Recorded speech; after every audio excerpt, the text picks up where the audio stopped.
Futebol de Verdade com António Tadeia.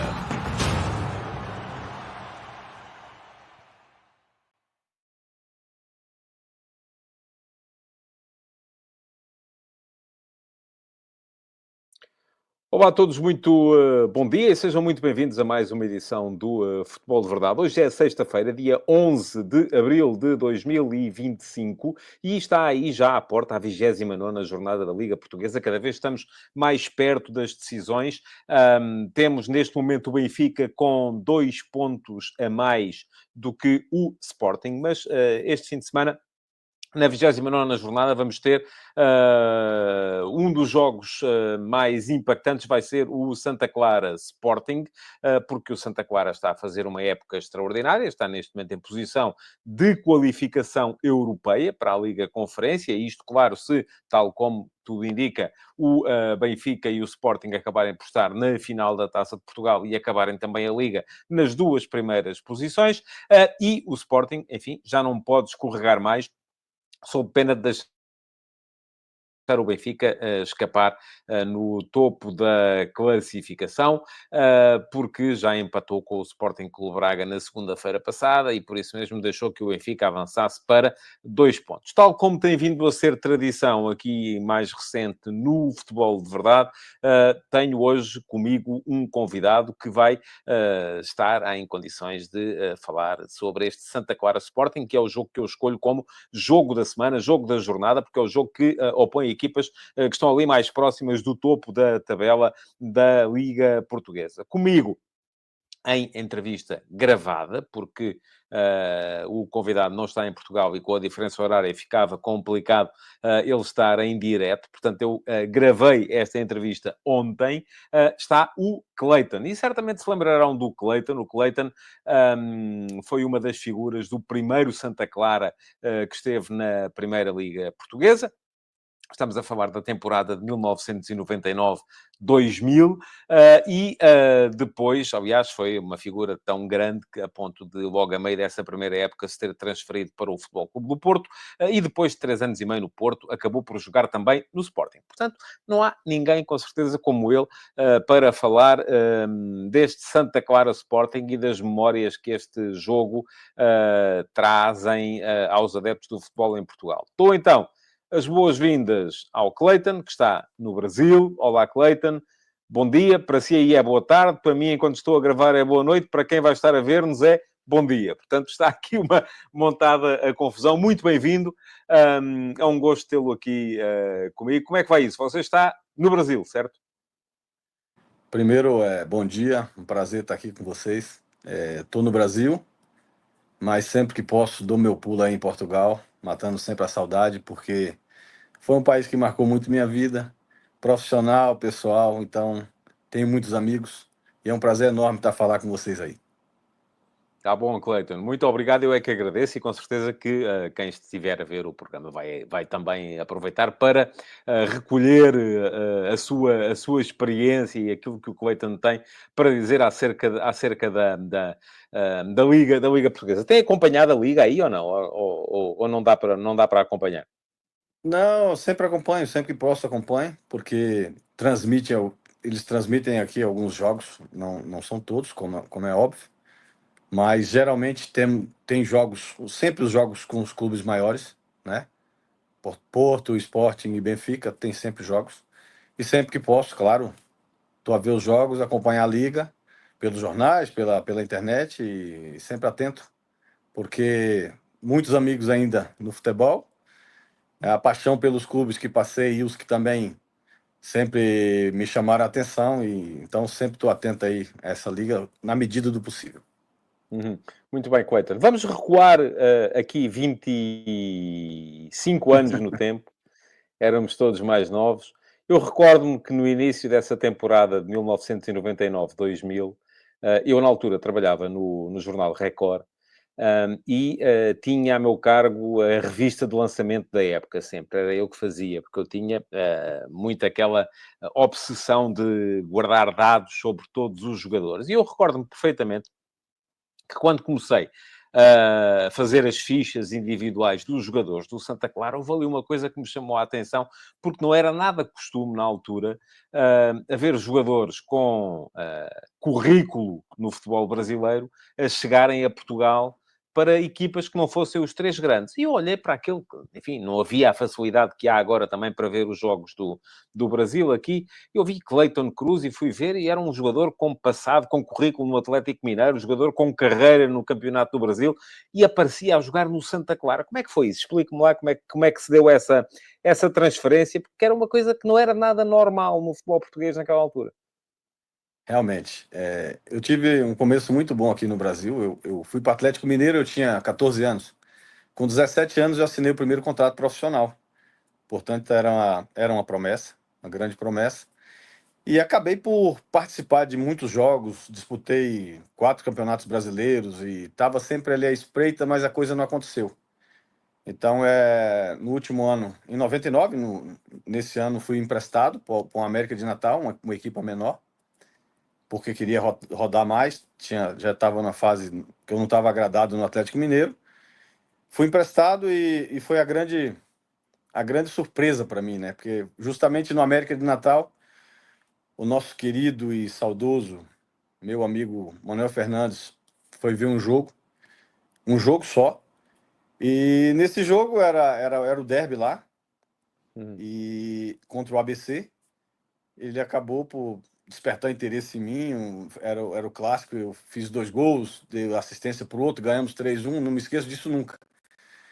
No outro dia, estava o Manuel Fernandes a bater na minha porta no hotel, porque tinha se interessado pelo meu futebol e disse que viu coisas maravilhosas e que desejava muito me ter com ele numa equipe que eu claro, aquele tempo não tinha internet como hoje, não tinha facilidade da gente ter noção do futebol aí em Portugal. Eu só sabia dos grandes, principalmente do Porto, do Benfica, por causa dos jogadores brasileiros que iam, e o Porto, porque tinha um treinador que eu gostava muito. E acabei por, quando ele falou Santa Clara, eu não tinha assim uma definição real do que era. Mas ele disse que era uma equipe que estava na segunda liga, tinha acabado de subir para a primeira. E eu disse, é a primeira liga? Ele disse, é. Eu falei, então eu aceito o desafio. Vamos negociar aqui as bases, vamos facilitar algumas coisas, porque eu estou precisando mesmo de mudar de áreas, porque, enfim, o futebol não me aconteceu aqui como eu queria. E eu vi naquilo uma grande oportunidade. Ele me falou da vida dele, tinha sido um avançado muito bom, me falou dos números dele. Eu vou ser sincero, eu era ainda muito novo e não tinha assim uma certeza e não sabia realmente quem era o Manuel Fernandes. Falamos e eu disse, olha, é a minha grande oportunidade, porque eu tô indo com a grande pessoa já no primeiro contato. Botei muita fé nele, senti muita firmeza, uma pessoa que depois veio a confirmar para mim e a ter mais, um ser humano fantástico, um profissional extraordinário, e foi para mim uma grande mudança e não pensei 2 vezes. Nós falamos algumas vezes, fui parar em Portugal. Incrível que eu cheguei em Lisboa e o empresário disse, agora nós temos mais 2 horas de voo. Eu disse, mas Portugal é tão pequenino. Ele falou, não, é porque nós somos nas ilhas. Eu não sabia desse detalhe. Eu estou contando alguns detalhes porque realmente foi assim. E acabei desembarcando nos Açores e foi uma grande alegria para mim. E como é que foi chegar aos Açores? É um bem mais rural, não é? Você estava habituado, enfim, quando jogou no Atlético, a Belo Horizonte, com certeza, uma grande cidade, e chegou ali aos Açores, Claro, vacilou ou não? mas veja bem, eu nasci no interior de Minas Gerais. Na Hum. verdade, a 800 quilômetros da capital, a última cidade de Minas Gerais na divisa com a Bahia. E na Bahia, a capital da Bahia ficava a 750 quilômetros da minha cidade. Você veja, eu já era acostumado com meio pequeno. E sempre tive uma paixão por isso. Quando chego nos Açores, para mim foi tranquilo, não tive impacto nenhum, muito pelo contrário. Aquela gente simples, aquela gente de uma receptividade maravilhosa, me trataram como o puto deles ali que tinha acabado de chegar para ajudá-los. Eu encarei aquilo de uma forma muito séria também, e não só porque eu vi que era uma chance que eu tinha na minha carreira, mas com os dias passando ali com aquelas pessoas acompanharem os treinos, eles estavam em alvoroço, eles estavam extasiados com aquela situação de ter subido para a Primeira Liga. foi um momento muito gostoso. Eu até me arrepio quando falo daquilo, porque a gente sentia no dia a dia da cidade o quanto aquelas pessoas estavam felizes e queriam mais, né? Então tornou-se um grande desafio pessoal e também, claro, era uma forma de representar aquela região da melhor forma possível e foi isso que eu encarei. Uhum. E depois há aquela estreia absolutamente retumbante, não é? O Santa Clara faz primeiro jogo de campeonato, calha-lhe logo receber o Sporting. O Sporting, enfim, já não era campeão há 18 anos. Não era, enfim, já não era uma equipa que lutasse até muito por títulos. Havia muito aquela coisa de chegava ao Natal e o Sporting acabava, não é? E o Santa Clara, de repente, começa o campeonato a jogar com o Sporting e não ganhou por uma unha negra. Lembra desse jogo? Ah, me lembro perfeitamente. A gente já vinha, nós já tínhamos uma confiança grande porque vínhamos de uma pré-época muito boa. Nós fomos fazer a pré-época no continente e fizemos muito bons jogos e pronto, aquilo tava a expectativa muito grande em cima da gente também. O pessoal confiava. O próprio Manuel Fernandes estava confiante e era o Manuel Fernandes do Sporting. Aliás, era o Sporting do Manuel Fernandes que estava vindo. Ele conhecia bem aquilo, fez uma leitura durante a semana com muita tranquilidade, como sempre foi. Não tratou aquilo como o último jogo da vida ou coisa assim. Nos deu muita tranquilidade. Me recordo muito bem, eu era um puto ainda, era muito novo. Ele chamou alguns jogadores, né, no seu quarto, eu fui um deles, a sós. Falamos um pouco daquela partida, falamos um pouco de futebol, da vida dele. Um dia antes, a gente estava no hotel, isso. E fui no quarto dele, a gente falou, e eu me lembro disso muito bem, porque ele tratou com muita naturalidade. Ele até dizia: olha, eu só peço uma coisa, entre nesses jogos como se fossem os outros jogos dos times menores, porque não tem nada de diferente. Mas atenção que era o Sporting de excelentes jogadores. O Sporting tinha, nesse ano, uma equipe muito equilibrada, jogadores como o João, como Pedro Barbosa, Beto, enfim, eu vou falar aqui, vou ter que falar muitos nomes. Jogadores batidos, jogadores experientes e jogadores com a classe que aquilo, quando começa o jogo, a gente até assustava assim a princípio. Mas pronto, encaramos com firmeza, encaramos com bravura, fizemos um grande jogo e poderíamos ter saído com a vitória. Nós tivemos momentos nos Esteve jogos, 2-0, não é? Esteve 2-0 tivemos da para o Santa frente, Clara. exatamente, e não conseguimos segurar o resultado na segunda parte, mas deixamos uma impressão muito boa. E o Cleiton depois fez uma meia época, porque foi só meia época no Santa Clara. Estava aqui a olhar para o lado para ver os números. Foram 13 jogos, 9 golos, uma assistência. Portanto, foi uma entrada absolutamente avassaladora no campeonato português, a ponto de, uns meses depois, já estava a jogar no Porto. Não é? Exato, exato. Você depois no Foi, Porto sai campeão uma vez, ganha uma taça UEFA já com o Mourinho, passou ainda pelo Sporting com o Fernando Santos. Na altura era uma coisa que até era mais ou menos regular. O Sporting e o Porto tiveram ali entre os anos 90, nos anos 90, essa coisa de trocarem jogadores. Houve ali uma troca de jogadores que sim, o Fernando Santos quis o Cleiton em Alvalade, porque já o tinha treinado no Porto também. sim, Ah, sim.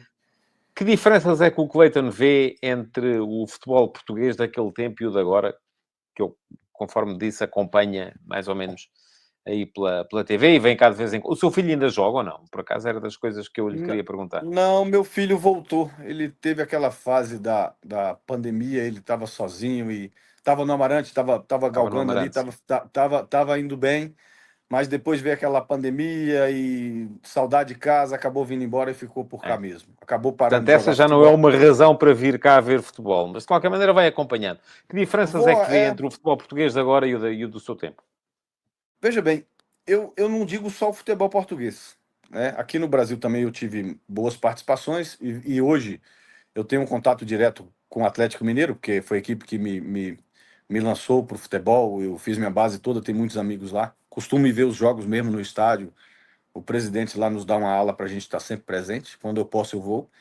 Eu vejo que o futebol mudou muito numa situação que eu não acho interessante para os garotos, para quem joga futebol e ama o futebol. O futebol ele ficou muito profissionalizado. Ele não, os jogadores já não têm o contato que tinham antes uns com os outros, um contato com o próprio público hoje é bem menor. Eu acho que até a questão da mídia, tá tudo muito mediático e as pessoas perderam aquela sensibilidade de antes. Antes parece que tinha mais paixão. Antes não era só dinheiro, antes também tinha algumas razões que nos levavam a ter disputas pessoais com outros de outros clubes. Então, o próprio atleta mudou muito. O futebol evoluiu, naturalmente, claro, e tinha que evoluir, isso é normal. Melhores estádios, melhores gramados, melhores relevados, melhores condições para o público. Mas eu acho que o atleta em si, com esse exagero de dinheiro também, porque também, é lógico, vende-se muito mais, o futebol virou um negócio muito maior, e acabou estragando um pouco do futebol raiz, o futebol que também se jogava com paixão, o futebol que por exemplo, em Portugal eu via jogadores de grande nível no Porto, no Sport, no Benfica, e eles, entre eles, eram amigos, os grandes jogadores eram amigos, e tinha uma disputa pessoal ali. A questão o jogador do Porto defender o seu Porto, os jogadores do Sporting, os raízes, defendiam o seu Sporting, e assim o Benfica, enfim. O Vitória de Guimarães, por exemplo, que eu tive o prazer de jogar lá também, jogadores que tinham uma paixão com aquele clube que era brincadeira. O Vitória de Guimarães era mesmo assim uma coisa. Eu tive lá e gostei de ver aquilo. Era defender o seu clube. Uhum. O Vitória de Guimarães tipo o Porto também, muito bairrista e fazia do futebol diferente. Eu acho que mudou muito nisso. Eu gostava mais daquele método antigo, vamos dizer assim. Uhum. Que impressão é que está a ter do campeonato português hoje, daquilo que tem visto? Eu acho que o futebol português ele tem a sua própria história, porque também eu acho que os clubes pequenos fazem milagres, né?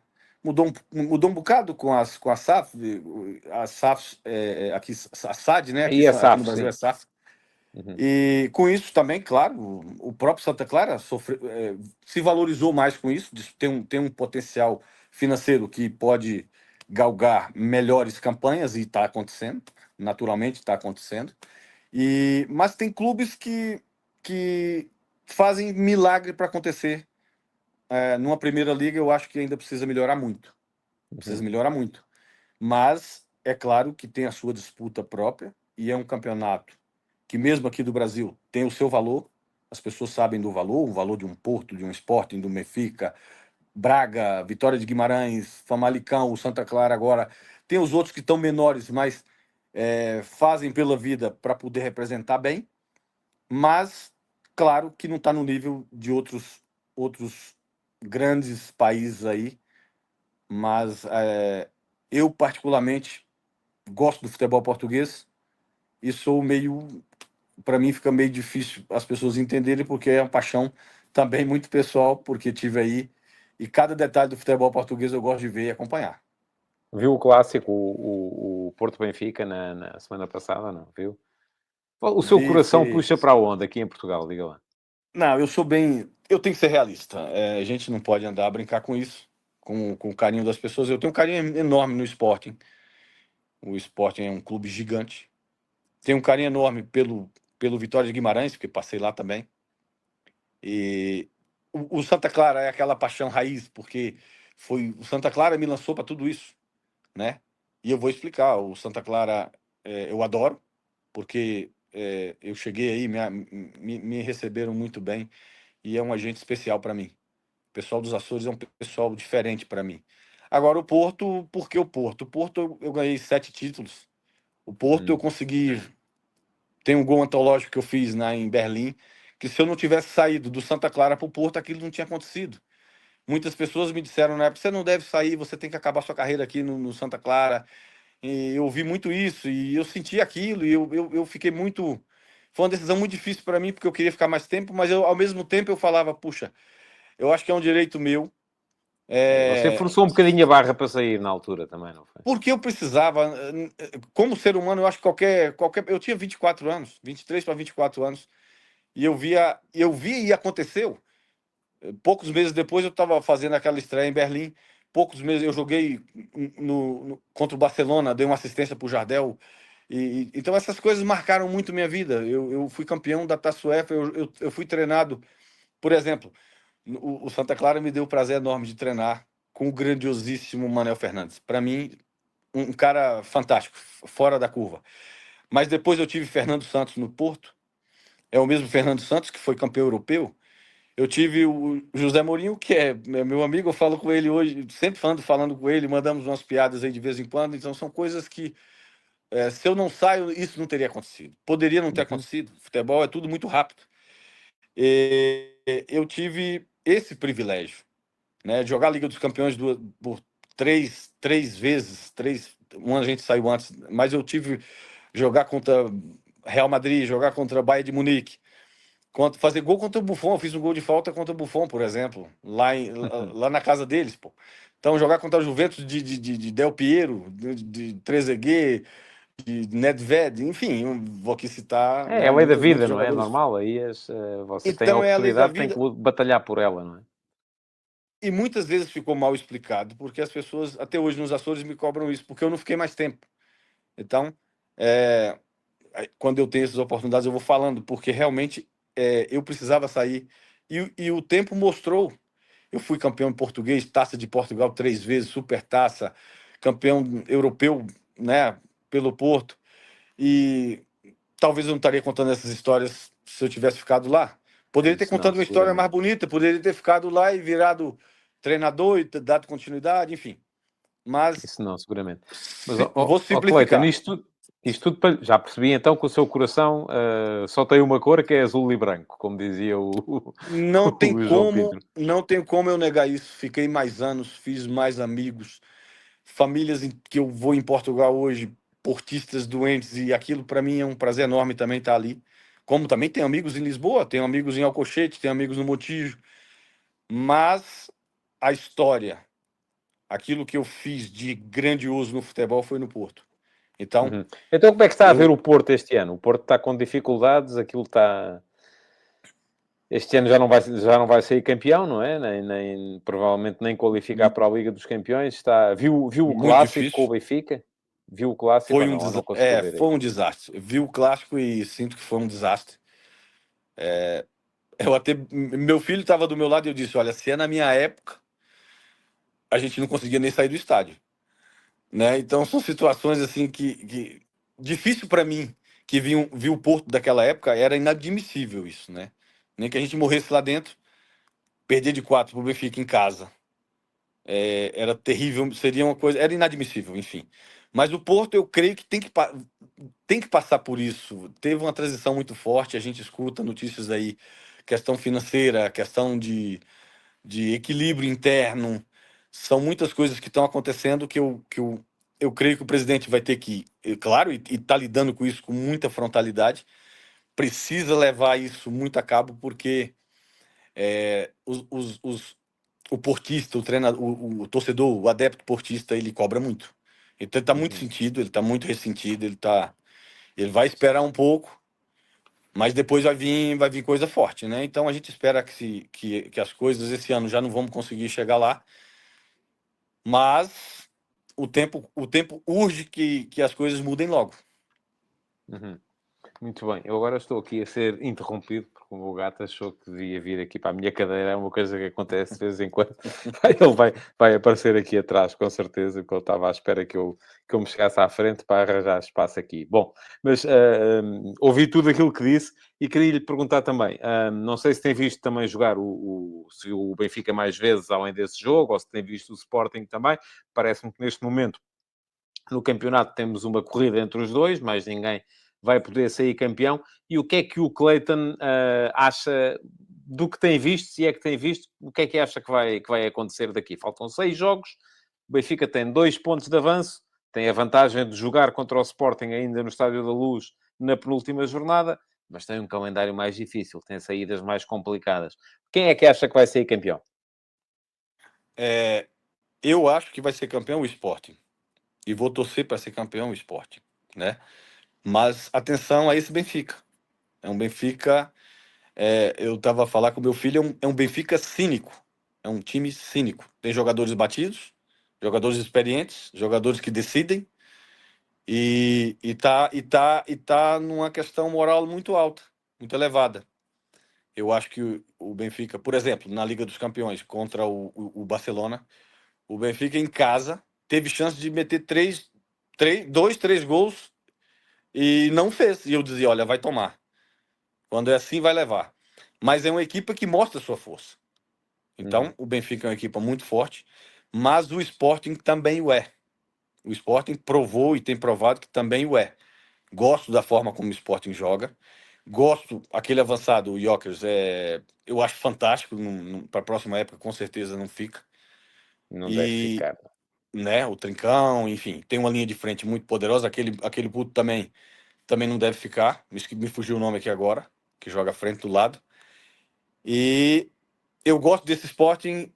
E eu acho que o Sporting, e vou torcer pelo Sporting, acho que o Sporting vai ser campeão, mas o Benfica tá muito bem também. Uhum. E o Santa Clara, já viu este ano ou não?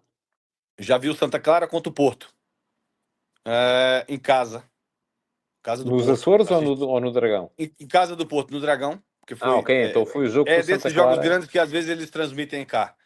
Eu Sim, tive a sim. felicidade de ver. E eu acho que o Santa Clara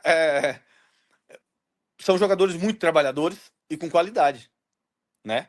Você pega aquela parte da frente do Santa Clara, jogadores muito bons e tem vindo a fazer um campeonato equilibrado. Equilibrado é importante, né? Também mostra pela pontuação que tem.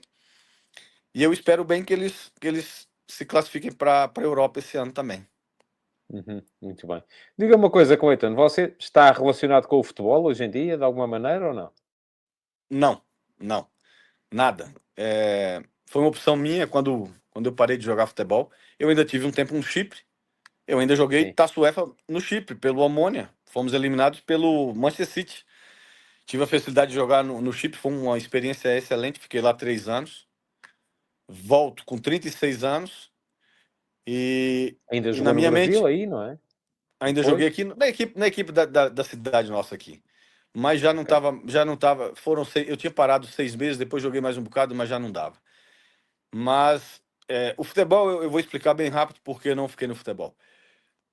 O futebol acontece uma coisa muito interessante. Ou você tem lata para estar no futebol, e aí exige que você tenha que engolir certas coisas, e o começo deve ser terrível. Eu vejo ex-atletas, amigos meus, que sofrem muito.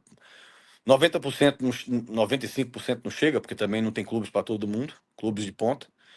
E para ficar remoendo e passando por aquilo tudo que eu já vinha passado o tempo todo, agradeci a Deus demais pela carreira que tive. Acho que nem merecia tanto. E depois disso, como eu já tinha planejado o meu, né, que para quando eu parasse eu ia mexer nos meus negócios. Então, toquei a minha vida de forma bem tranquila. Hoje, a parte que mais me agrada no futebol é sentar em frente à televisão e ver o meu Atlético Mineiro, o meu Porto, o meu Santa Clara, o meu Sporting, o meu Vitória de Guimarães, o meu Penafiel. Eu fiquei triste agora porque nas últimas rodadas parece que quer deixar Já não vai escapar a subir, em subida, princípio, está a ficar parece que quer complicado deixar para a subir. subida. Então, assim, o meu prazer do futebol hoje é esse.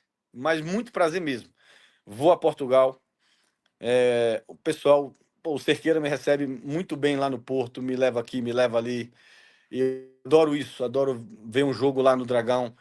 E minha alegria no futebol é essa, porque eu não quero passar mais no futebol aquelas loucuras de. Um exemplo que eu sei de que eu fosse treinador ser vaiado e chovalhado Uhum. e ir para casa com a mulher com a cara triste, os filhos, enfim. Eu optei por ficar fora do futebol, já tenho meus negócios fora do futebol, que foi o futebol que me deu, atenção, foi o futebol que me deu as minhas garantias de hoje. Consigo viver muito bem com a minha família e tá bem dessa forma. Uhum.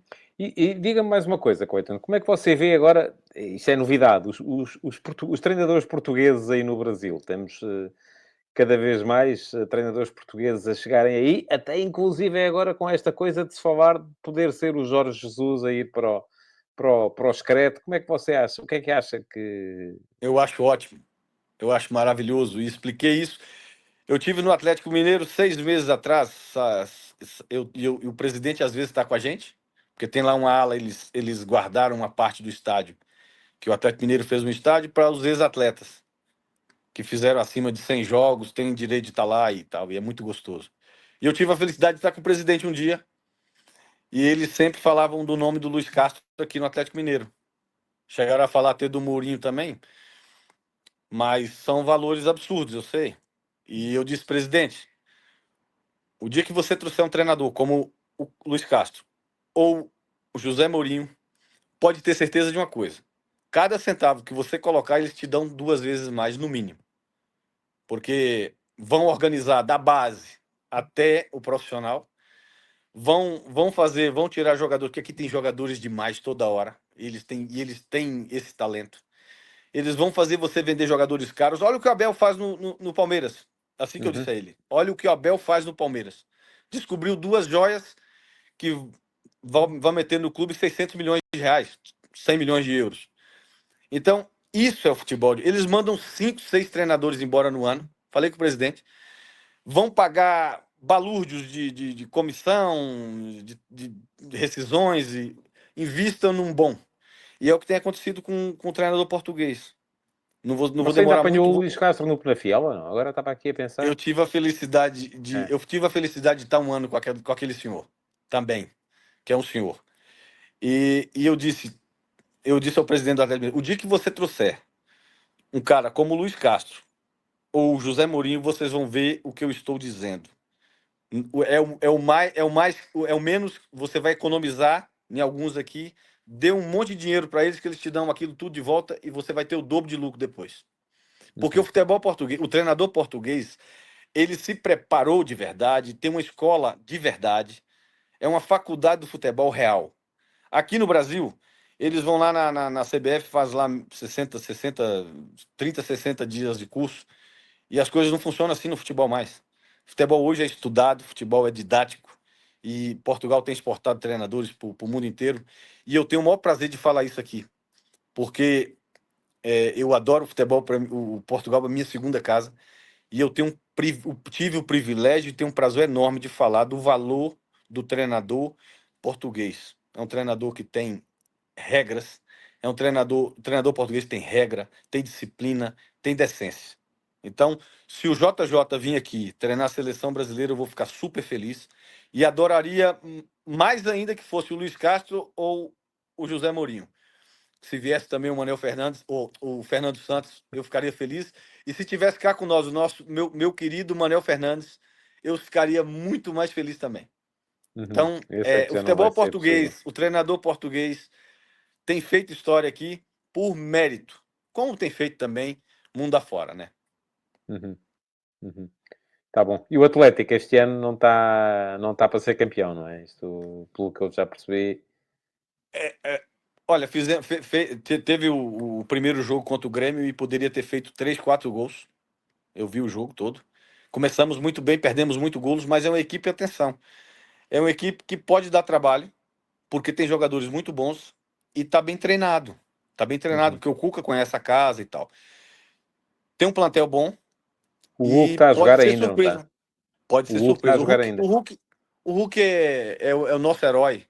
O Hulk no Galo, no Atlético Mineiro, ele é o nosso herói porque ele, com 38 anos, ele faz coisas aqui que os miúdos de 23, 25 não fazem. Tem um profissionalismo acima da média. Copia muitas coisas do Cristiano Ronaldo e o faz bem. Uhum. Treinamentos, descanso, tem uma pessoa para gerir toda a recuperação. Enfim, é um profissional diferenciado. E é o que tem feito o Galo ainda diferenciado. O Atlético Mineiro É, hoje vive de Hulk. muito bem. Tá bom, Cleiton, olha, muito obrigado por esta conversa que nos permitiu aqui não só recordar aquilo que foi o impacto do Cleiton no futebol português, com início nesse épico Santa Clara 2 Sporting 2, que marcou a estreia do Santa Clara na primeira divisão. Já lá vão mais de 25 anos, parece que foi ontem, mas não, já foi há Verdade. muito tempo. Esse foi o ano em que depois o Sporting acabou por interromper o tal jejum sem títulos, porque o Sporting não era campeão desde 82 e foi campeão nessa época, em 99. 2000, uma época também muito conturbada no Sporting, com mudança de treinador, tal como aconteceu a todas as equipas candidatas em Portugal este ano. E este ano há uma coisa é certa, o campeão vai ter a mudança de treinador, seja ele quem for, não há hipótese de um campeão que não tenha tido mudança de treinador a meio da temporada. Muito obrigado, Cleiton. Felicidades e quando vier a Portugal, dê notícias, porque que nós gostamos sempre de saber de quem brilhou nos relevados por cá, como foi claramente o caso do Cleiton. Muito obrigado. É um prazer enorme falar para Portugal, para essas pessoas que eu devo muito, para esse país que eu devo muito, e sinto-me realmente em casa quando aí estou. Quando eu estiver aí, te dou um toque. Foi um prazer grande estar aqui contigo. Foi ótimo, foi ótimo. Futebol de Verdade com António Tadeia.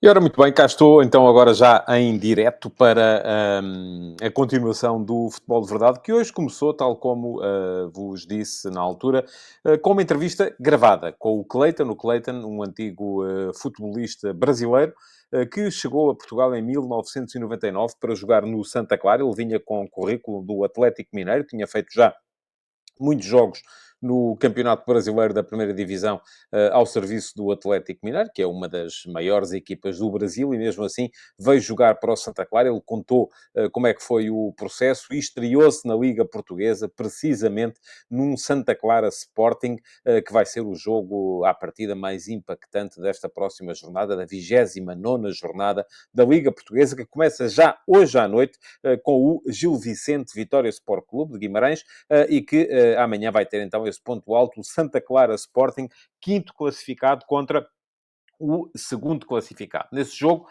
para espanto de muita gente, era um Sporting que estreava nesse dia o Peter Schmeichel, por exemplo, o primeiro jogo feito pelo Schmeichel na Liga Portuguesa. O Santa Clara chegou a estar a ganhar por 2-0, dois golos do Gamboa. O Cleiton assistiu para o segundo golo, com um cruzamento milimétrico para o cabeceamento do Gamboa. Pelo meio, o Sporting falhou um penalti por intermédio do Edmilson, mas depois o Sporting ainda chegou ao empate durante a segunda parte, golos de Edmilson e de Acosta, ambos em lances de cabeça no interior da área do Santa Clara também. O jogo acabou 2-2. O treinador do Santa Clara, tal como explicou o Cleiton, era o saudoso Manuel Fernandes, entretanto já falecido. À frente da equipa do Sporting estava ainda nesse início de campeonato o italiano Giuseppe Materazzi, que depois acabou por ser demitido um par de jornadas mais à frente, deu lugar à entrada do Augusto Inácio, que ainda viria a ser campeão pelo Sporting nesse ano, 99-2000, mas uma coisa é certa, nos Açores, o Sporting nessa época não passou, empatou 2-2. E antes de chegarmos à parte final do programa, que vai ser em que o momento em que vou dar aqui palco a um dos subscritores premium do meu Substack, e o endereço para fazer a subscrição está a passar aqui em baixo, é tadeia.substack.com. Quem for subscritor gratuito ou premium pode ler os conteúdos que por lá vão sendo colocados, à exceção daqueles que são exclusivos para subscritores premium. Esses são, tal como o próprio nome indica, restritos, mas para aceder a eles, a subscrição premium custa-vos 5 € por mês ou 50 € por ano, no desconto para quem fizer aqui um comprometimento mais duradouro, mais longínquo com o meu jornalismo. Quem quiser é só juntar-se. Por lá, o Futebol de Verdade passa em direto apenas no Substack, mas depois fica uma gravação tanto no meu canal de YouTube, como inclusive é só em versão áudio no Spotify, e podem também ouvir o programa por lá.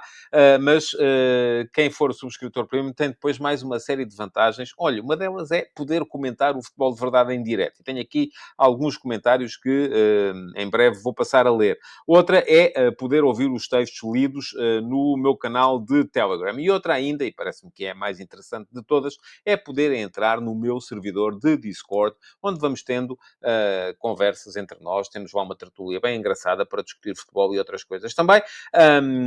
E dá acesso também, inclusive, depois à possibilidade de deixarem a pergunta do Discord, que às sextas-feiras, no Futebol de Verdade, um de vós, um dos subscritores premium, vem aqui a ler a pergunta e discutir o tema comigo. Deixem-me só, antes de fazer a antecipação da jornada e de dar o palco ao Alexandre Salazar, que é o subscritor que vai estar aqui hoje eu já estou a ver aqui, o Alexandre já se está a pôr direito na cadeira. Tem calma, Alexandre, ainda tens uns 5 minutinhos para tomar um café, se quiseres, outro. Mas antes de lá chegar, vou só aqui olhar para os comentários. O Jorge Fernandes veio cá dizer que pensava que o Cleiton tinha ido logo direto para o Porto. Não, passou pelo Santa Clara e teve uma passagem brilhante pelo Santa Clara. O Sérgio Fernandes diz que Cleiton é do meu tempo. Gostei muito de o ver mencionar o Manuel Fernandes no tom e no conteúdo. O João Costa veio só dizer que hoje não era em direto. Bom, a entrevista não foi em direto, mas o programa é, tal como está a ver agora, e eu expliquei isso na altura também. E o Jorge Fernandes veio... perdão, o Luís Mendes veio ainda dizer que o Atlético Mineiro foi finalista vencido da Libertadores e ele viu como muitos mineiros saíram a meio do jogo. Pois é verdade. Foi finalista vencido, perdeu a Libertadores para o Botafogo do Artur Jorge, mais um dos treinadores portugueses que por lá esteve no Brasil e saiu depois de ganhar a dobradinha Campeonato Brasileiro e Copa Libertadores. Bom, vamos lá. Antes de chegar ao Alexandre Salazar, e vou só deixar aqui o telefone, porque é por onde eu vou, controlando a entrada dos vossos comentários. Deixem-me só olhar aqui por um instante para a jornada que aí vem. Já vos disse, começa já hoje à noite com esse Gil Vicente Vitória Sport Clube, que é um jogo que vai ser importante para a luta para a fuga à despromoção, porque o Gil Vicente não está livre ainda de vir a cair na segunda Liga, mas também para a luta pelo quinto lugar. E o quinto lugar, em princípio, e isto vamos partir do princípio que nem o Rio Ave nem o Tirsense ganham a Taça de Portugal, e neste momento está mais para termos uma final Benfica-Sporting do que outra coisa, mas desde que o Rio Ave ou o Tirsense não sejam vencedores da Taça de Portugal, o que vai acontecer é que primeiro e segundo vão estar na Liga dos Campeões, o terceiro entra direto na Liga Europa, o quarto vai à pré-eliminatória da Liga Europa, tal como o segundo irá, em princípio, à pré-eliminatória da Liga dos Campeões, e o quinto classificado dará acesso à Liga Conferência. Portanto, o Vitória, se ganhar hoje em Barcelos ao Gil Vicente, passa à condição para o quinto lugar, mas a questão é que amanhã, então, há esse Santa Clara Sporting, quinto classificado neste momento contra o segundo. O Santa Clara tem mais um ponto do que o Vitória, talvez já entre em sexto, vamos a ver, não é? À conta desse Gil Vicente Vitória de hoje, o Sporting está a 2 pontos do Benfica e se ganhar no sábado também dormirá de sábado para domingo à condição na primeira posição. Sendo que o Sporting tem que olhar para cima, para o Benfica, mas também tem que olhar para baixo, porque lhe faltam neste momento, na pior das hipóteses, 9 pontos em 6 jogos, portanto tem 18 pontos em disputa. O Sporting, somando mais 9 pontos, garante automaticamente o segundo lugar, pelo menos isso, e a possibilidade de entrar na pré-eliminatória da Liga dos Campeões. E no caso de ser o Sporting a ficar em segundo lugar, há reduzidíssimas possibilidades de o segundo classificado do Campeonato Português vir a ter este ano a mesma benesse que teve na época passada, em que o Benfica, por ser das equipas que estavam na pré-eliminatória, a que tinha melhor ranking, beneficiou do facto de a vencedora da Liga Europa, que foi a Atalanta, já estar apurada para a Liga dos Campeões, para entrar direto na Liga dos Campeões. Este ano, não só está mais difícil a equipa vencedora da Liga Europa ser uma equipa que consiga a qualificação para a Liga dos Campeões no seu próprio campeonato, como também depois, neste momento, se for o Benfica, há elevadíssimas possibilidades de conseguir esse apuramento direto, se ele vier a estar em causa. Se for o Sporting, o ranking não dará certamente para isso. Seria preciso ainda haver ali uma conjugação de resultados nos outros campeonatos para que isso viesse a acontecer. Bom, o que é que há a dizer sobre este jogo? Tal como já vos disse, é o jogo da semana no meu Substack. Eu faço sempre as contas, somo a classificação das equipas envolvidas em cada jogo e o jogo que der o mais baixo total é aquele que eu defino como jogo da semana no Substack. O jogo que merece, então, depois a realização da crónica analítica da partida, com explicações táticas, com análise estatística, tudo e mais um par de botas. Bom, Santa Clara quinto, Sporting segundo, a soma dos dois dá 7, portanto será o jogo da semana no Substack. O Santa Clara tem tido, os jogos do Santa Clara ultimamente têm tido sempre poucos golos. São jogos quase sempre muito fechados. Os últimos 7 jogos do Santa Clara na Liga tiveram 2 golos ou menos. O Santa Clara só ganhou 2. Entrou aqui numa espécie de um declínio a partir do momento em que o quinto lugar pareceu estar mais ou menos garantido, mas entretanto o Vitória tem estado a recuperar. Quanto ao Sporting, aquilo que está em causa é sobretudo aquilo que tem sido a síndrome das quebras da equipa do Sporting nos jogos. O Rui Borges, à frente do Sporting na Liga, cedeu 5 empates. Ainda não perdeu na Liga, mas cedeu 5 empates. E em 4 desses 5 empates, o Sporting estava em vantagem à entrada do minuto 80. Portanto, foram 4 empates, foram 8 pontos que voaram ali nos últimos 10 minutos dos jogos. É um bocadinho uma espécie do efeito da estrelinha do Rúben Amorim em 2020-21, mas ao contrário, em que o Sporting conseguiu muitos pontos na ponta final dos jogos. Desta vez o Sporting está a perder muitos pontos na ponta final dos jogos. E tal como na altura, eu vos disse, e quem quiser ir lá ao Substack é só ir consultar os textos dessa altura, tal como na altura vos disse que a estrelinha, enfim, dá muito trabalho. Aqui também vos digo que, obviamente, não é azar. Se na altura não era sorte, agora também não é azar. O Rui Borges, com a desilusão toda do empate contra o Sporting Clube Braga, lá concedeu pela primeira vez que, de facto, anda a jogar com médios que não são propriamente jogadores que permitam manter o controle do jogo no meio-campo adversário. Porque neste jogo o Sporting apareceu com Yulman, e já tinha Yulman, vá lá, e Debast. Debast é um defesa central adaptado, muito mais habituado a ver o jogo de frente do que a aparecer entre linhas para tentar ter bola dentro do bloco adversário. E desta vez jogou De Basso e a seguir entrou Eduardo Felicíssimo, também ele um defesa central. Este é um problema que o Sporting precisa de resolver rapidamente. A questão é que o Rui Borges, enquanto ia ganhando os jogos, ia sempre dizendo que eles tinham feito grande jogo, quando na verdade não era isso que estava a acontecer e o Sporting geralmente sofria. Bom, amanhã é o Santa Clara Sporting. No domingo teremos então esse Benfica-Aroca, o outro jogo que importa na luta pelo título. Primeiro contra 12º. O Benfica, que neste momento tem mais 2 pontos que o Sporting, lá está, arrisca entrar no jogo em segundo e a precisar de ganhar para recuperar a primeira posição. O Aroca não é que esteja livre do risco de descida. Neste momento faltam-lhe, eu diria que lhe faltarão 3, 4 pontos. O Aroca tem 6 pontos de avanço do AVS, que é a equipa que está em posição de play-off. Eu diria que com mais 3, 4 pontos o Aroca estará livre. E o Aroca também, à medida que começou a ver este objetivo mais próximo, começou aqui também a baixar um bocadinho de rendimento. Vem de 2 derrotas após 8 jogos sem perder. Entre o Natal e o início de março, o Aroca não perdeu. Foi nesse período, por exemplo, que foi empatar com o Sporting Alvalade. Foi o único empate daqueles 5 em que o Sporting não esteve em vantagem. O Aroca esteve sempre à frente no resultado. Depois destes 8 jogos sem perder, o Aroca vem então com 2 derrotas consecutivas. Foi a derrota em casa com o Porto que interrompeu esta série de partidas sem perder. Depois daí para cá o Aroca tem vacilado. Quanto ao Benfica, é exatamente o contrário. São 11 vitórias seguidas em competição nacional, 9 delas na Liga, e ainda hoje de manhã, no último terço, o meu espaço de comentário na Antena 1, na rádio, eu disse isto... É que quando se olha para uma equipe e se vê que ela vem com tantas vitórias seguidas, podemos pensar duas coisas. Há sempre duas versões da realidade. Ainda há bocado estava a ver isso no Discord, aqui numa conversa que estávamos a ter por lá. Por um lado, podemos dizer, bom, já ganharam tantos que a escorregadela, estatisticamente, deve estar aí a acontecer.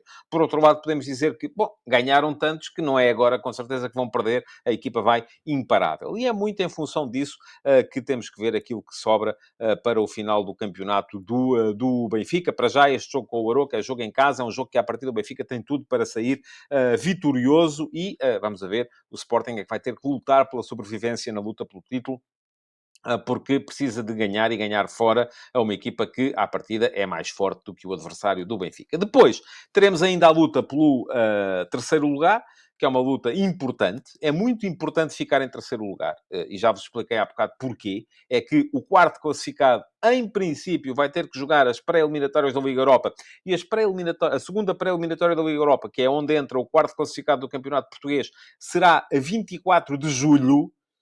Estamos a falar de uma época que o Porto nunca acabará antes de 24 de junho, e isto é, se for eliminado logo na fase de grupos do Mundial de Clubes. Portanto, o Porto, se tiver a infelicidade de acabar o campeonato em quarto lugar, aquilo que sabe é que só vai ter um mês, no máximo, porque se passar da fase de grupos do Mundial de Clubes, nem um mês terá entre o último jogo de 2024-25 e o primeiro jogo de 2025-26.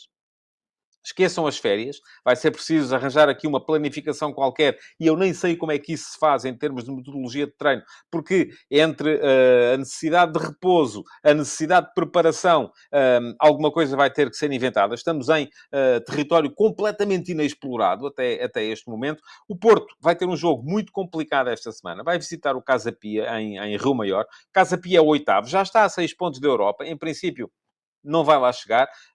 Não tem também muito a perder, porque não vai descer, vai ficar ali. O Porto é quarto, a 1 ponto do Braga, tem de ganhar, mas atenção, até final da época, o Porto só vai ter mais um jogo, além deste, contra uma equipa da primeira metade da tabela. E é já na jornada seguinte, quando receber o Famalicão.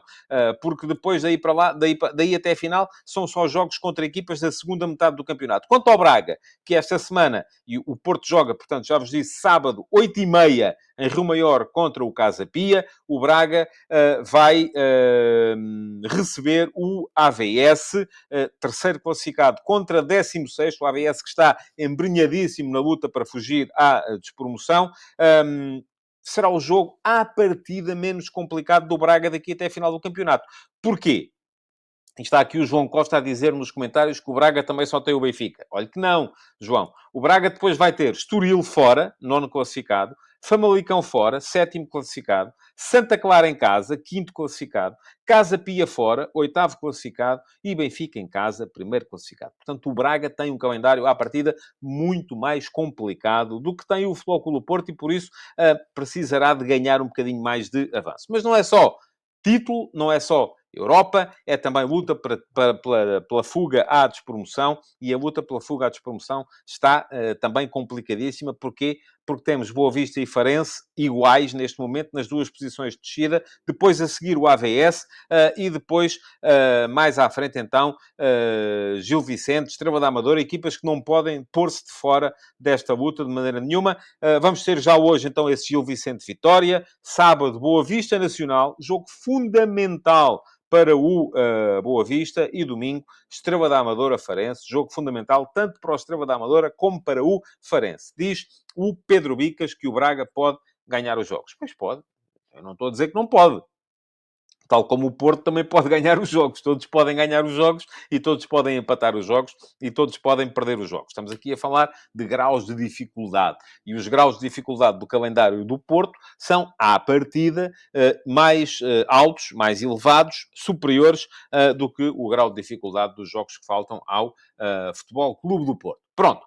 Feita a antecipação desta 29ª jornada fundamental para todas as lutas e mais algumas, é a altura de entrarmos no espaço da pergunta do Discord. E volto a dizer-vos, a pergunta do Discord é uma pergunta colocada por um dos subscritores premium do meu Substack, e quem quiser juntar-se é só ir a este endereço que está aqui, tadeia.substack.com, fazer a subscrição. Qualquer texto tem lá um link para poderem fazer a subscrição e depois aproveitarem o botão de entrada no meu servidor privado de Discord, onde estamos neste momento 120 e qualquer coisa subscritores, e temos lá sempre conversas, algumas bastante interessantes, sobre futebol e sobre outras coisas também. Há uma chatroom que se chama Perguntas do Discord. É só irem lá deixar a vossa pergunta e eu depois, todas as semanas, escolho uma para responder aqui no direto do Futebol de Verdade. E a pergunta desta semana é esta que está aqui. Foi colocada pelo Alexandre Salazar, que é um dos meus subscritores premium, que está em Moçambique. Há dois. Há o Alexandre e o Luís Mendes, que também está aqui, porque eu já vi comentários dele aqui no programa de hoje. São os dois subscritores premium que eu tenho na África de língua portuguesa. E são ambos portugueses, por sinal. O Alexandre perguntou o seguinte: bom dia, António. Na tua opinião, o que deverá fazer André Vilas-Boas na preparação para a nova época? admitindo que Anselmi continua, este deverá ter carta branca para contratar os jogadores que pretende para o seu sistema tático? Faz sentido, mesmo prejudicando jogadores como Francisco Moura ou o Samu? E qual é o real papel de Zubizarreta na construção do plantel? Muito bem. Muito obrigado, Alexandre, pela pergunta e, sobretudo, por teres respondido de uma forma tão rápida, porque a pergunta que estava selecionada do João, do Hélio, acabou por não... ele acabou por não poder vir, e, portanto, foi preciso um suplente e o Alexandre rapidamente respondeu. Dou as boas-vindas, então, e vou só aqui mudar o layout, que assim ficamos melhor, ao Alexandre Salazar. Bem-vindo, Alexandre. Diretamente do inverno... Do inverno não, agora estamos aí no outono. No outono austral. Conta-me coisas. Diz-me lá o que é que pensas tu primeiro desta questão que me colocaste. E a seguir eu terei todo o gosto em dar-te a minha opinião também. Olá, António. Boa tarde, mais uma vez. Antes de mais, dar aqui os parabéns por este novo formato do programa. Já tínhamos falado no Discord sobre isto, mas acho que esta é a terceira emissão, penso eu. Terceira. E acho que, sem dúvida, estas emissões interativas, tanto com o elemento do Discord como com um convidado especial, acho que só tornam estas emissões ainda melhores e mais atrativas.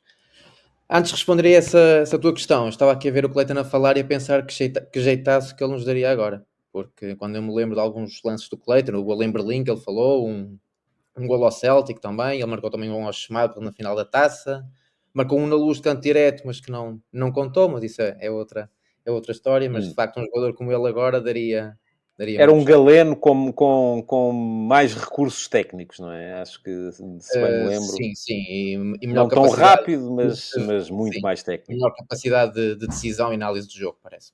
E Esquerdino, o Galeno é destro, pronto, mas Exato. jogava naquela posição do lado esquerdo. Exato. Ainda não havia extremos de pé trocado. Em relação àquilo que tu me perguntaste, eu honestamente eu não consigo ter uma opinião formada.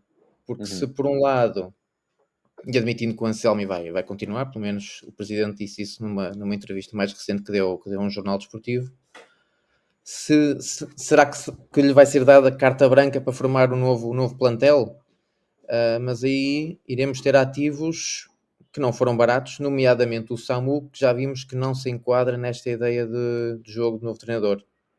Se compararmos a performance do Samu no tempo do Vitor Bruno, agora com o Anselmo, vemos que os números desceram drasticamente. Não foi por perda de qualidade do jogador, certamente, mas sim pela mudança do sistema de jogo. Ou se Mais do por que do outro lado, sistema, eu acho que da ideia que está por trás do sistema, certo. não é? Sim. Eu falei também no caso do Francisco Moura, quando o Futebol Clube do Porto contratou o Moura, fiquei contente, porque era um jogador que eu apreciava particularmente. Continuo a achar que ele é um bom defesa lateral, mas não é um bom ala. E ainda neste jogo com o Benfica viu-se isso, até naquele lance que estava 3-1, que ele teve uma péssima decisão naquele último passe, mas... E além disso parece-me um jogador ainda demasiado pesado para fazer toda a ala. Depois temos o caso do Eustáquio, que tem jogado como central, é bom para sair a jogar, mas não faz sentido vê-lo, por exemplo, como no jogo no Dragão contra o Benfica, a disputar bolas aéreas, portanto não faz sentido nenhum. Portanto, o que é que será melhor para o clube? Dar esta carta branca, colocando também em risco um pouco ainda a aura positiva à volta do Presidente, porque seria um segundo ano zero, portanto, supostamente este seria o ano zero, mas o próximo ano já não pode ser ano zero, portanto, reformulando todo o plantel, será um novo ano zero, isto não faz muito sentido. Que eu me recordo, a última grande revolução no plantel do Porto foi com José Mourinho, portanto em 2002, em que do ano do Otávio para o ano do Mourinho saiu metade do plantel, mas correu muito bem, mas não há garantias que vá ser igual. Ou se por outro lado deverá haver uma maior participação do Zubizarreta, nós efetivamente não sabemos qual é que é a sua participação, em tentar moldar um pouco o plantel aos jogadores já existentes, de modo a que não haja tanta novidade no início da próxima época. Portanto, daí também a minha questão de tentar perceber qual é que é o plantel do Zubizarreta na construção da equipa, porque desde que ele foi contratado, digamos assim, penso que nunca ouvimos uma declaração do mesmo. Portanto, eu falei há pouco numa entrevista do André Vilas Boas ao Jornal Desportivo, em que ele falou de alguns aspectos do treinador e jogadores, mas atendendo a esta estrutura do clube, penso que quem deverá falar mais sobre isso será o diretor desportivo, penso eu. Então, daí essas minhas questões. Muito bem, olha, antes de te responder e de deixar os meus 50 cêntimos sobre o tema, recebe aí um abraço do João Ferreira, outro do Jorge Fernandes. O Luís Ok. Mendes Foi bom. não está muito para te abraçar, está mais para gozar contigo, Por causa porque do lá lance está, do o Alexandre é do portista, Ferreira. conforme perceberam, o Luís Mendes é o nosso outro imigrante em Moçambique, que é benfiquista, e o Luís diz, o Alex anda muito cabisbaixo ultimamente, tem calma, companheiro, mais uns 10 anos e o Porto endireita-se. Portanto, o Luís está todo contente porque está a contar com 10 anos zero para o Futebol Clube do Porto. Vocês já estiveram juntos aí a ver um Já clássico, não foi? Uma vez. várias vezes, sim, sim. Mas não estão na mesma cidade, pois não? Não, não, estou em Maputo, ele está em Tete, que fica Pois, no norte do país, exatamente. exatamente. Muito bem. Olha, o Jorge Fernandes tem uma pergunta para ti, mas eu nem sequer a vou deixar. A gente depois discute isso no Discord, porque agora quero eu responder e eu tenho o compromisso de não passar muito da hora de programa, porque senão isto também torna-se um bocadinho insuportável. Ahm, a Daniela Teixeira diz também que desde que não digas que odeias o Benfica, isto é uma provocação aos Jorge da semana passada, manda-te um beijinho. E o João Ferreira diz que tanto o Zubizarreta como o Jorge Costa parecem pouco interventivos. Bom, vamos lá. E conforme sabes, e sabem todos aqueles que estão lá no Discord dos nossos debates sobre futebol por lá, sou sempre a favor. Vamos lá ver, não é da carta branca total, é de haver uma influência muito grande dos treinadores na definição dos plantéis, porque senão acontecem coisas como essas que estavas aí a dizer, que é, de repente, tens um treinador que gosta de ter um avançado que seja mais participativo, que baixe para jogar em apoio, que dialogue com os médios, o diretor desportivo resolve comprar ou contratar um avançado que é mais finalizador, impõe-se mais pelo impacto físico dentro da área, pelos ataques à profundidade, e aí as coisas, lá está. Se tivermos um clube em que as contratações não são feitas a pensar naquilo que é a exigência direta do treinador, porque é o treinador que tem que operacionalizar. É o treinador que tem que fazer, definir como é que a equipa vai jogar, que tem que operacionalizar esses conceitos em treino, que tem que definir depois a estratégia para cada jogo, como é que vai atacar cada adversário. Portanto, tem que ser o treinador, à partida, a ter uma palavra muito forte a dizer na escolha dos jogadores. Portanto, eu sou e serei sempre, não vou dizer carta branca, porque senão de repente aparece aí um treinador que diz que quer o Haaland e que quer o Bellingham e que quer sei lá, o Vini Júnior e não pode ser, não é? Portanto, não podemos ir por aí. Mas, dito isto, eu acho que o André Vilas-Boas, essa entrevista que ele deu ao jornal O Jogo e ao JN, foi uma entrevista conjunta aos dois jornais nacionais com sede na cidade do Porto, hum, eu acho que ele se esticou um bocadinho, não tanto na maneira como veio dizer e já escrevi isso também, inclusive, num texto em que fiz a análise dessa entrevista.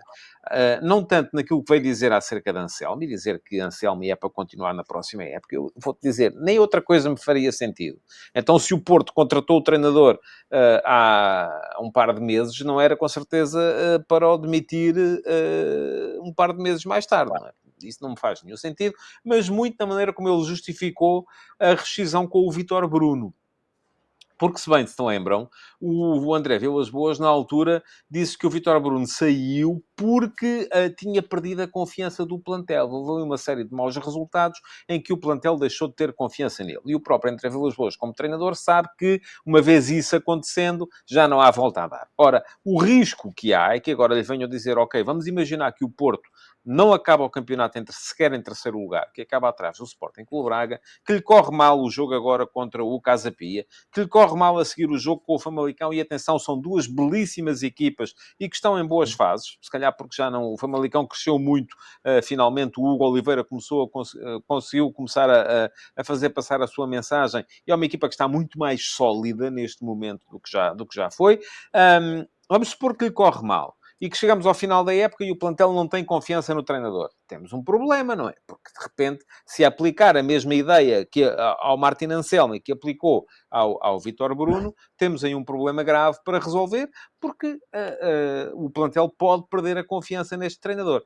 Acho que tens razão no que dizes, quando falas daqui em algumas diferenças entre aquilo que são as características de alguns jogadores e a ideia do Martin Anselmi. Deste 2 exemplos felizes, no meu ponto de vista. O caso do Samu, que é um avançado, lá está, muito mais impacto físico dentro da área, resposta a cruzamentos, embora ele nem sempre seja fantástico, e viu-se isso no Clássico também. Há um cruzamento da direita que ele tem ali a oportunidade para cabecear e o cabeceamento sai tecnicamente muito mal feito. Ataca à profundidade, a velocidade no ataque ao espaço, enfim, e é muito menos hábil quando se trata de dialogar com os médios ou de jogar em apoio dentro do bloco adversário. Francisco Moura, eu vejo muito mais, eventualmente, como um central pela esquerda no Porto, do que como um ala para fazer todo o corredor, porque é um jogador que me parece mais forte no plano defensivo do que na tomada de decisão ofensiva. Agora, de facto, eu acho que a questão não está tanto na contratação de jogadores para este sistema, para o 3-4-3, embora seja evidente que o Porto não tem centrais de qualidade para utilizar este sistema, e a adaptação do Eustáquio também é um problema, porque lá está, o Eustáquio pode ser importante. Eu até mais depressa via ali o Alan Varela, apesar de tudo, do que o Eustáquio, mas o Martin Anselmi prefere ter o Alan Varela numa tal segunda linha de apoio à construção. Mas o Eustáquio pode até ser uma maneira de resolver o facto de não haver ali centrais que sejam capazes de assegurar uma boa construção, mas depois não é competente no plano da defesa pura, não é? Portanto, quando se trata de Sim. ser central do meio, tem que ser outro tipo de condições que ele não tem. Mas, falaste aí numa coisa, na questão da eventualidade de vir a ser, então, mas como é que é? E o próximo ano vai ser o quê? Um segundo ano zero? Bom, eu acho que o ano zero, quando é mencionado por André Vilas-Boas, eu acho que não é só no plano da construção da equipa, é em tudo aquilo que é a construção do Futebol Clube do Porto, nomeadamente no plano financeiro, porque me parece que o Futebol Clube do Porto estava de tal maneira descapitalizado, o plantel, assim, o Porto já no ano passado perdeu pontos em relação a há 2 anos. E já há 2 anos perdeu pontos em relação a 3. Não foi... Por muito que agora as narrativas que se vendem sejam nesse sentido de o Porto este ano deixou de lutar e tal, não sei o quê. Não, o Porto tem vindo numa trajetória descendente consolidada desde o campeonato de 2022. Que esse sim foi muito fruto da conjugação do trabalho do Sérgio Conceição, com a entrada daquela geração que ganhou o UEFA Youth League em 2019. Enfim, terá sido a melhor equipa do Porto da última década, a única equipa capaz, eu já não vou dizer de rivalizar, porque isso acho que nenhuma seria, mas de subir a um nível mais ou menos próximo das equipas que o Porto teve ali entre 2011 e 2014, 2015. A última década tem sido uma década... O Porto é campeão em 2018 e em 2020, enfim, de uma maneira pouco... com pouco futebol. A equipa de 2022 é uma super equipa já, mas depois os jogadores acabaram por sair. O Porto acaba por não receber dessas transferências, se calhar, o dinheiro que deveria ter recebido para poder recapitalizar o plantel. E a verdade é que o plantel tem vindo a estar descapitalizado em termos de qualidade nos últimos anos. E... eu acho que quando o André Vilas-Boas fala em ano zero, fala muito em ano zero, não só na construção de um plantel, mas também na construção das condições para que possa ser construído esse plantel. E esse trabalho eu quero crer que estará a ser feito.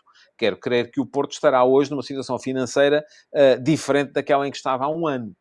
E que isso já permitirá atacar a próxima temporada de outra maneira. E deste aí um exemplo, que eu acho que é o mais feliz de todos, que foi a remodelação, a revolução feita pelo José Mourinho em 2002. O Mourinho entrou no Futebol Clube do Porto, um bocadinho como o Anselmi entrou agora no Futebol Clube do Porto. Entra para substituir o Otávio Machado, num ano em que se percebe que o Porto não vai ser campeão, em que o futebol da equipa estava fraco, e o Mourinho chega ao final da época, é terceiro classificado, é terceiro, atrás de Sporting e Boa Vista, e faz e vai buscar os jogadores da confiança dele. Foi ele que os escolheu. Não tenho dúvidas nenhumas. Eram jogadores que estavam...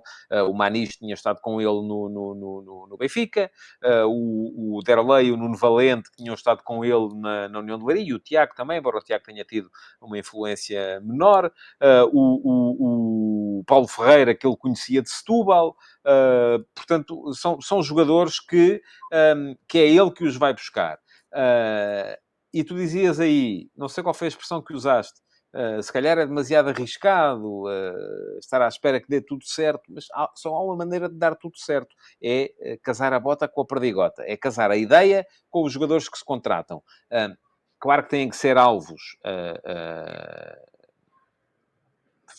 atacáveis, não é? Não podemos estar aqui agora a achar que o Porto vai buscar os maiores craques do mundo porque não há capacidade, nem eles vêm para Portugal. Mas isso remete então para a ponta final da tua pergunta, que é qual é que é o papel do Zubizarreta. Eu acho que o papel do Zubizarreta é muito simples. É o de escolher o treinador e definir com ele uma política desportiva. Ou seja, o papel do diretor desportivo, além de ser mexer-se no mercado e de ir buscar os jogadores de que o clube precisa, eu não vou dizer que se esgota no momento em que escolhe o treinador, mas é fundamental que ele escolha um treinador. O diretor desportivo tem de definir uma política desportiva. Nós queremos uma equipa que seja... por exemplo, essa é uma questão que se coloca muito no Sporting neste momento e que eu também já escrevi sobre ela, que é: Rui Borges é homem para liderar o Sporting ou não? Ele pensa demasiado pequeno para ser treinador do Sporting ou não? Eu não tenho certezas ainda sobre isso, porque que ele pensa pequeno neste momento é verdade. Agora, se ele pensa pequeno por causa das condicionantes, que foram as muitas lesões que o levaram a construir uma equipa juntinha para apostar no Gyökeres, ou se é porque é isso que ele acha que deve ser o futebol do Sporting, eu já não sou capaz de responder. Porque não vi, ele nunca respondeu a isso, e não vi o que é que ele faria quando tivesse o plantel completo, quando tivesse médios para poder jogar, por exemplo. E no caso do Porto é um bocado isso.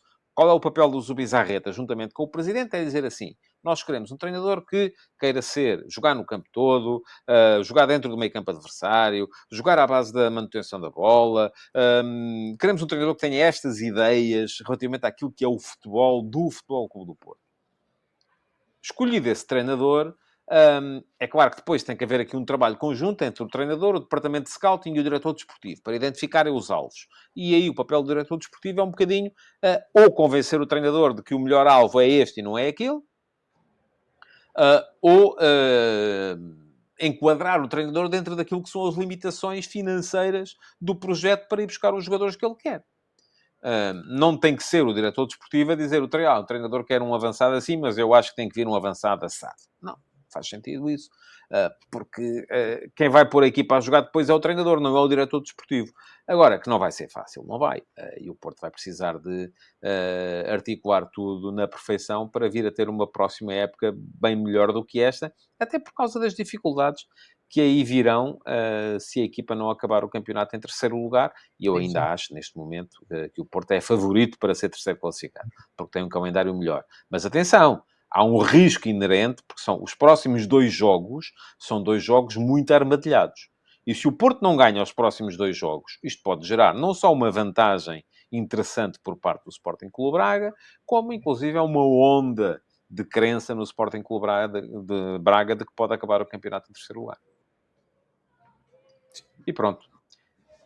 Obrigado mais uma vez, Alexandre, por teres vindo. Não sei se queres dizer mais alguma coisa. Diz aqui o João Ferreira que a declaração do André Vilas Boas foi algo inexperiente nesse aspecto. E diz o João Costa que o Porto vai passar a fase de queimar treinadores. Sporting e Benfica também viveram isso. Pronto, é um bocado isso.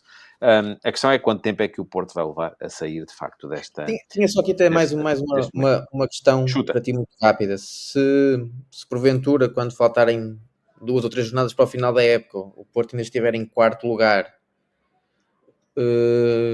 achas que o Anselmi poderá alterar o sistema tático para os últimos jogos, se vir que isto continua a não funcionar? Eu creio que a questão não está tanto em torno do sistema tático, embora seja evidente que há ali uma dificuldade em ter centrais de qualidade. Mas eu acho que o Porto tem uma dificuldade em ter centrais de qualidade, quer jogo com 2 ou com 3. Porque a verdade é esta. O Zé Pedro é um jogador fiável, mas que não tem a classe suficiente para jogar a um determinado patamar. O Otávio é um jogador que tem a classe suficiente para jogar a um determinado patamar, mas não é um jogador fiável, porque de vez em quando comete erros de palmatória. O Marcano... De vez em quando? O Marcano já tem, eu nem sei de cor, 39. Enfim, 38, já não vai para novo, não é? Portanto, e vem de uma lesão que o afastou durante um ano, esteve um ano fora dela. O Neuen Pérez parece-me que foi excessivamente caro para aquilo que vale, na verdade, porque não é um jogador que faça a diferença, e um central, por aquele valor, tem que ser um jogador que faça a diferença. Estamos a falar, salvo erro, de 4 ou 5 milhões de empréstimo, mais a opção de compra, que não sendo obrigatória, basta ao Udinese querer para que ele fique, de 14 milhões, salvo erro, ou mais 12 milhões. Portanto, é muito dinheiro para um central. Tem que ser um central que chegue cá e faça a diferença. E estou a achar que, apesar de tudo, os miúdos da seleção de sub-19 tardam a chegar, e se tardam a chegar, se não chegaram com o Sérgio Conceição, se não chegaram com o Vítor Bruno, e se também não chegam com o Anselmo, é porque se calhar não conseguiram dar o salto para o patamar seguinte que se exigiria deles. E estou aqui a falar, sobretudo, do Gabriel Braz. Portanto, parece-me que o Porto tem ali um problema de facto. Agora, é um problema que se reflete, quer jogo com 2, quer jogo com 3. Não me parece que a coisa se modifique muito jogando. Aliás, jogando com 3, até à partida haverá ali mais um. Até porque as dinâmicas mudaram. Se fores a ver, no início do Anselmi, aquilo que se vieram 3 centrais, mas os centrais do lado, o Neuen Pérez e o Otávio, que creio que foram os primeiros a aparecer, eram jogadores que subiam muito com bola e apareciam muito no corredor. E, de repente, o Anselmi deixou de fazer isso. Quase que se transformavam em laterais no momento ofensivo. De repente, o Anselmi deixou de fazer isso. Porque há dinâmicas que vão mudando no processo de construção das equipas, que muitas vezes nós não temos capacidade para perceber porquê. E mesmo que essas perguntas sejam feitas aos treinadores, e o Anselmi nisso até é um bom exemplo, porque geralmente explica, não temos a garantia de que eles deem a explicação correta. Ok. Bom, Alexandre, olha, mais uma vez, muito obrigado por teres vindo. Obrigado. Vamos ter que pôr um ponto final no Futebol de Verdade de hoje. Já passámos dos 60 minutos, mais uma vez, de programa. Espero que tenham gostado.